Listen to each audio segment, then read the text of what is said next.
গল্প অ্যানিমেশন চ্যানেলে আপনাদের স্বাগত।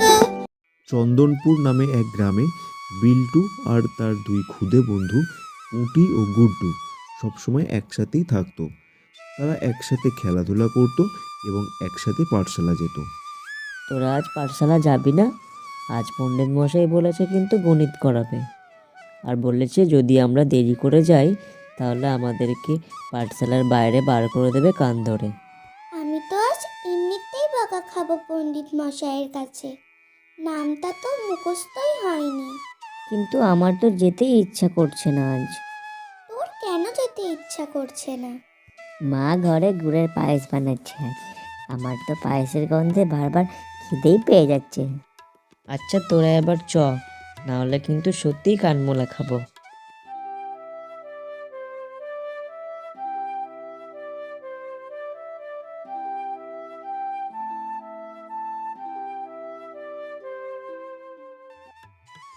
পণ্ডিত মশাই এখনো আসেননি, ভালো হয়েছে আমরা আগেই এসে গেছি। কি বাচ্চারা, তোরা কি সবাই এসেছিস? হ্যাঁ, আমরা সবাই এসে গেছি। আজ একটা গুরুত্বপূর্ণ আলোচনা করার আছে। কি আলোচনা পণ্ডিত মশাই? বাচ্চারা, তোরা কি জানিস কিছুদিন পরই আমাদের প্রজাতন্ত্র দিবস। আমরা সবাই মিলে দিনটি পাঠশালাতেই পালন করব। ঠিক আছে পণ্ডিত মশাই।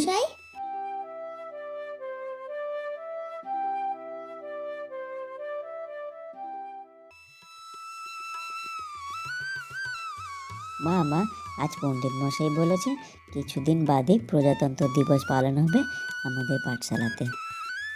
তাহলে তোরা সেদিন পাঠশালাতে কি করবি, তার প্রস্তুতি নিয়েছিস কি? কিন্তু আমরা কি করব, বুঝতেই তো পারছি না। আমরা সবাই মিলে যদি একটা গান করি তাহলে কেমন হয়? আমরা তাহলে সবাই মিলে একটা গান করব।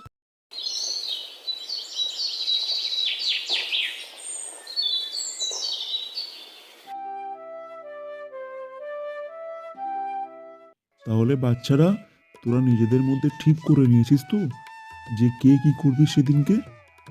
উটি, তুই কি করবি?